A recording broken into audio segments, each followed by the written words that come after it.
मी शिक्षणासाठी आणि जॉबसाठी अगदी 8 वर्ष घरापासून लांब होते.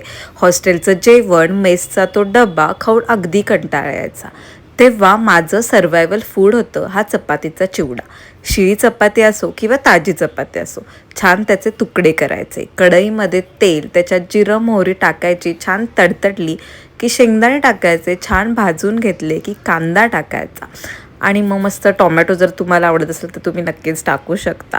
ते सगळं छान भाजलं की त्यात हळद टाकायची, महाराष्ट्रीयन मसाला टाकायचा, चवीपुरतं मीठ टाकायचं कारण चपाती करताना आपण मीठ वापरलेलं असतं आणि ते चपातीचे तुकडे ह्याच्यात टाकून छान एकजीव करून घ्यायचे. थोडंसं क्रिस्पी, थोडंसं मऊ असं हे खरंच खूप छान लागतं आणि जर ह्याच्यासोबत दही असेल ना तर बाप रे बापच, खूपच मस्त. छान असं कोथिंबिरीने गार्निश करायचं, आवडत असेल तर वरून लिंबू पिळायचं.